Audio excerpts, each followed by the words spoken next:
Hey, it's Dan from Coach Calls Timeout. Let's take a look at some of Trae Young's best attributes according to NBA 2K and how that helps him attack ball screens. One of these top attributes he's using in a way that is actually hurting his game. Let's get started. We've all seen the highlights of Trae Young hitting deep threes. His range appears to be unlimited at times. That's the first way he attacks ball screens, using his shooting abilities. He's obviously a great shooter, there's no denying that. But the choices he makes are hurting his game and his percentages right now. If you look at 3-point shooting percentages for point guards last season, you have to scroll all the way down to number 31 to find Trae Young. I think he's going to be the leading scorer in the league at some point in his career, and I'm fine with the amount of threes he takes, which by the way is only 6.3 a game. That's 44th most in the league. He needs to improve on the quality of those shots. It's early in his career though, so you can't expect him to have everything figured out, but he tends to make things a little more difficult than they need to be.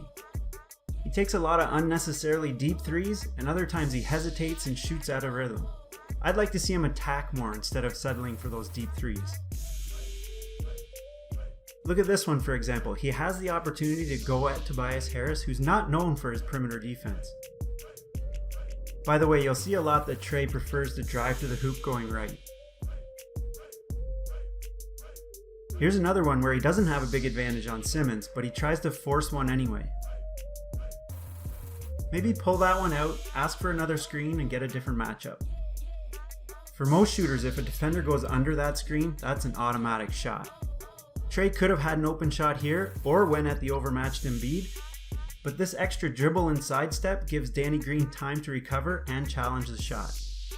As he gets better with shot choice, something that all point guards go through, his effectiveness will increase in pick and roll situations. Look at the differences between veterans Damian Lillard and Steph Curry. Eventually Trae will get there too. If we look at just shooting percentages alone, Lillard's third year stats are eerily similar to Trae's third year. The second way Trae attacks ball screens, passing. He was second in the league with 9.4 assists, and this is where his amazing basketball IQ comes into play. If Father Time ever catches up to Russell Westbrook, Trae is next in line for the assist crown. On this play, he dumps it off at the right time to Collins. Any later and he'll be too deep to do anything against Embiid. Different game, same result. Again, notice how when he goes left, he's more likely to pass or pull up. Something he'll work on, I'm sure. Here's another option that the Hawks could use more of, the pick and pop. Not many centers are recovering out there to guard Gallinari, or even John Collins. Trae's a very willing passer, so when the defense collapses on him, he'll easily find the open shooters. Let's take a look at Trae driving to the hoop off ball screens for his famous floater. Trae uses the drive extremely well to open lanes for himself and to get to the line. He was tied for third in the league with Zion at 8.7 free throw attempts per game, only behind Embiid and Giannis. Almost a third of Trae's points come from the foul line.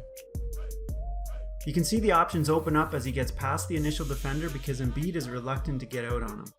If Embiid does step up, that means Simmons has to help on the roller, and that leaves Bogdanovic open for the corner three. As Trae continues to the hoop, he does a quick sidestep to get in the path of Danny Green and hope for a foul. Again, same thing. Embiid is hesitant to go up on Trae, so Trae has an easy floater. Notice how he slows down a bit to get contact from Danny Green. He gets no love from the refs though. What makes Trae's floaters even more dangerous is his ability to throw a perfect lob. Leave me a comment and let me know if there's a better lob passer in the league right now. Obviously it helps to have athletic bigs on the receiving end, and Trae's lucky to have two of the best in Clint Capella and John Collins. This is what happens when Embiid actually steps up toward Trae a little. The Hawks spread the floor with two shooters in the corners. Well, Herter and Gallinari are known as shooters, but they weren't great on corner threes last year. This time Seth Curry wants nothing to do with Trae, and that leaves Embiid left to step up and get the same result. On this drive, you can see that Trae's just waiting for Embiid to commit to either him or the roller Collins. As soon as he does, it's an easy lob for the dunk. This one is just nasty. Embiid's feeling like he can get to that pass, and he ends up wearing Capella's lob soup all over himself. we've looked at 4 ways Trae attacks ball screens. I believe he's most dangerous when he's improvising and using his basketball IQ in unique situations. No script, no spots to go, just Trae reading the defense and playing loose. As the Hawks add secondary ball handlers to the roster, we'll see more of Trae off the ball. Only 15 times all year Trae came off a screen for a shot, and 0 times did he make a cut off the ball for a shot. No backdoors, no cutting middle, nothing. 87.5% of his 2s were unassisted, and 71.3% of his 3s were unassisted. That's a lot to ask of a 22-year-old point guard in the NBA. If he has more opportunity off the ball, similar to how Steph Curry receives screens or sets screens, that will add another level of complexity to his game, and it'll make the Hawks even more difficult to stop. Trae has the quick release and the playmaking abilities to make it happen.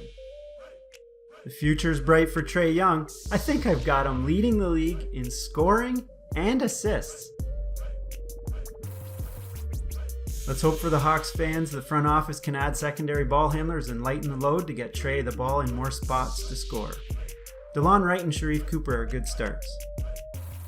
Leave a comment with what you think is next for Trae Young's development. I'd love to keep this conversation going. Since I mentioned Steph Curry, you can tap here to find out why he's just as dangerous without the ball. Please hit that like button and subscribe for more videos from Coach Calls Timeout. Thanks for watching.